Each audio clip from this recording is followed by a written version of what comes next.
Welcome to the deep dive. Today, we're plunging into a really fascinating and honestly quite unsettling narrative. It's one where just, analyzing the story seems to pull you right into it. Yeah, it feels like more than just understanding something. It's like you're grappling with this reality that's blurring the lines, Yeah. between fiction and something alive. Exactly.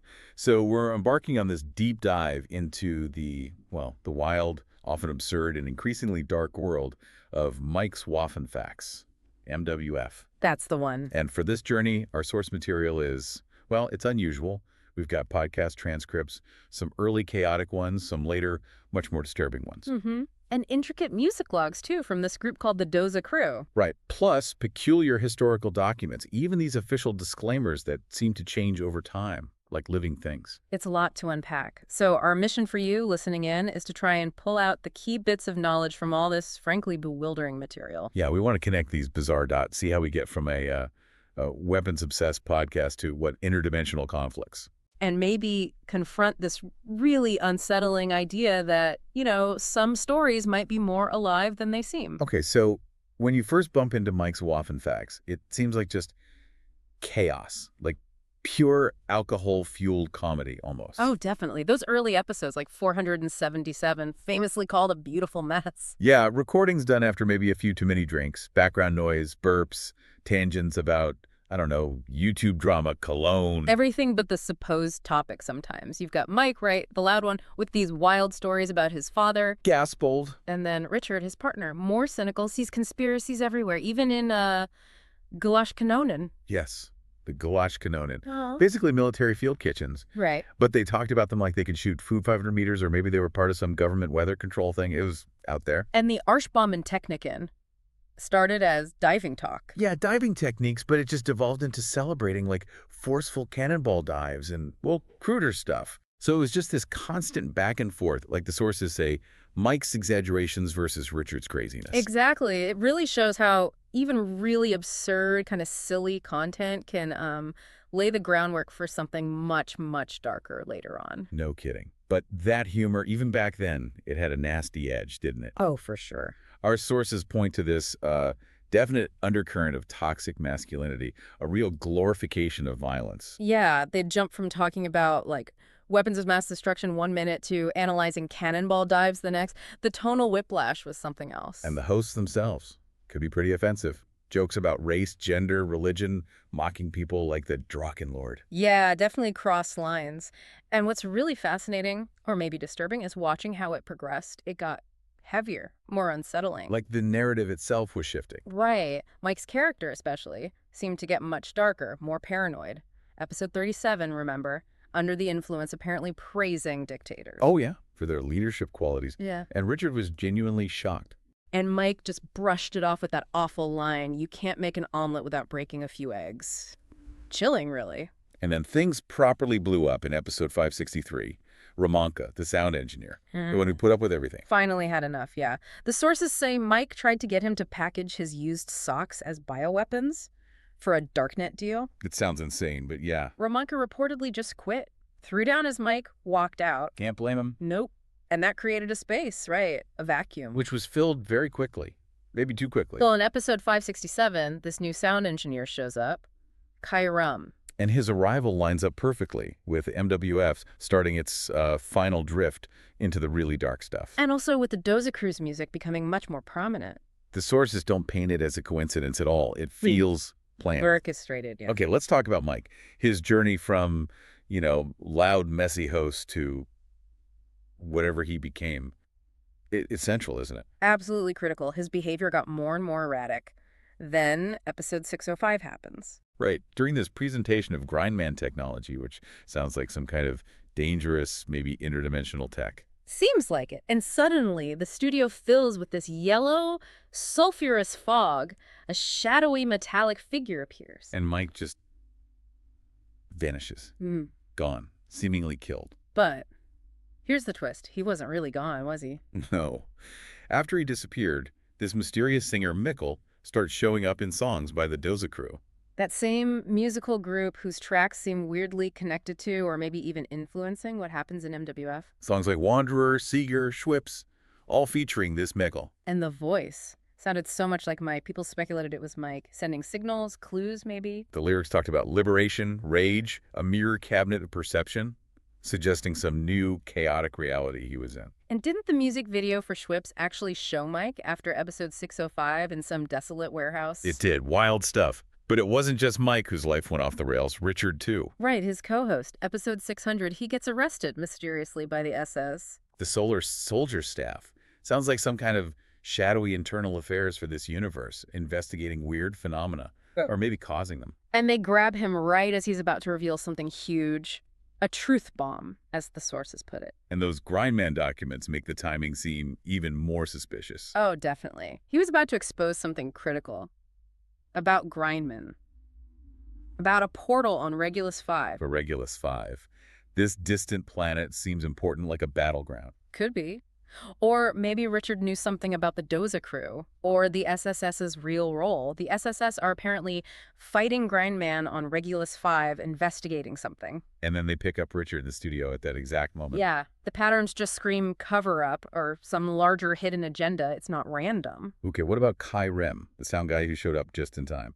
The sources seem to point a finger pretty strongly at him. They really do. The script for episode 600 apparently describes him acting strangely, murmuring, "It'll be time soon." Creepy, and it gets worse, right? Security footage. Yeah, supposedly shows him secretly messing with the Grindman plasma cannon, removing its causal quantum core. It's power source, basically. Exactly, Yeah. replacing it with some weird organic-looking black core, just moments before the disaster in episode 605 where Mike vanished. So sabotage. Looks like it. And while he was doing this, they measured some kind of permanent radiation coming off him.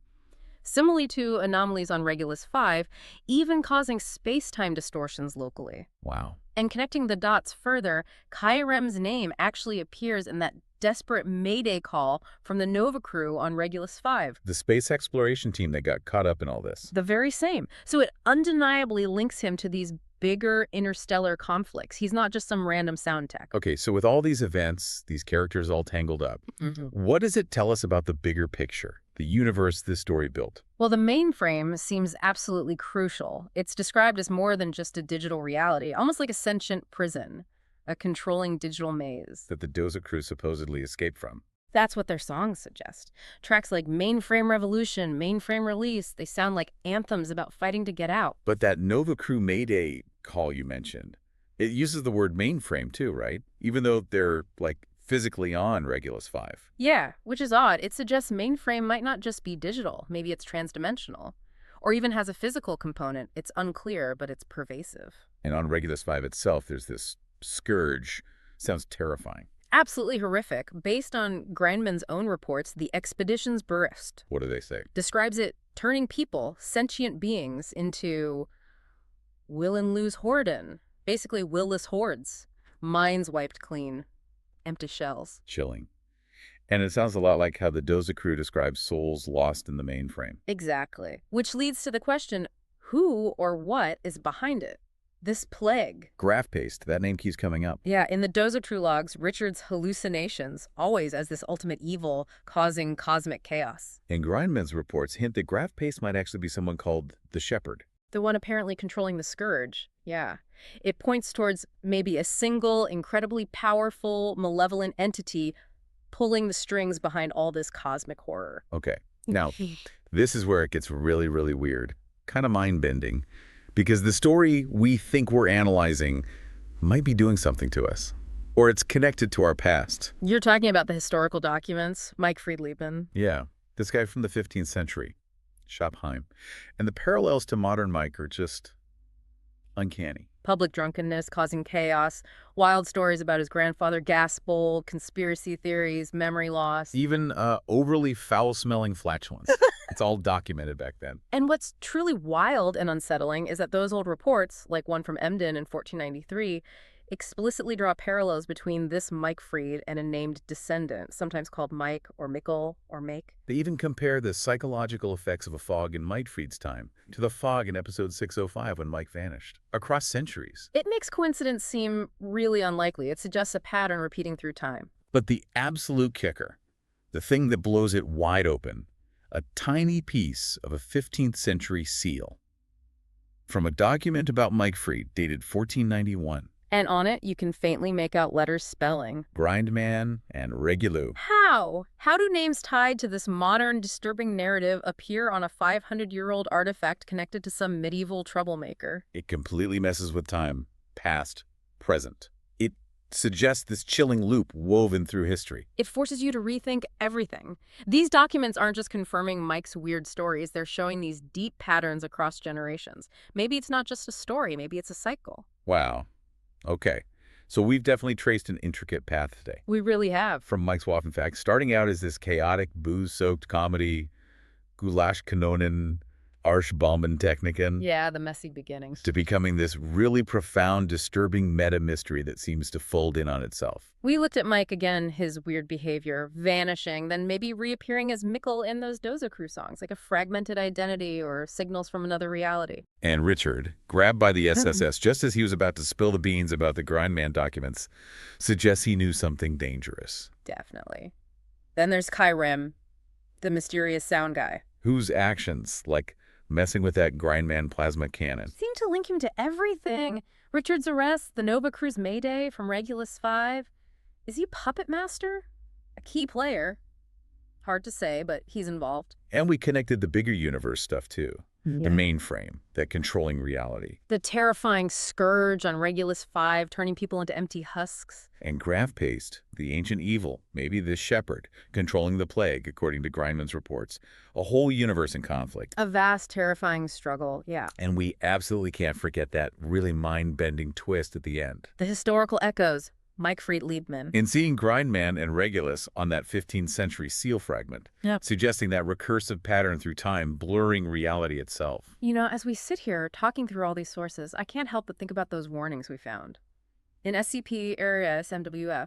Right, that classified document about this whole MWF phenomenon being anomalous. Yeah, describing symptoms like memory loss, confusion, paranoia, feeling trapped in a time loop. Symptoms that, frankly, reading through all this material, Mm-hmm.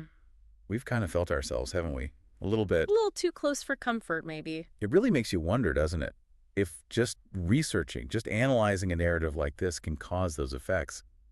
If trying to understand is part of the trap. Then what does that imply about information itself, in our own reality? How do you know when you're just being well-informed versus when you're accidentally becoming a subject? Yeah, a subject in some bigger unseen experiment where every attempt to figure things out just pulls you deeper into the maze. It's definitely something for you, the listener, to chew on. A question that lingers long after we stop talking.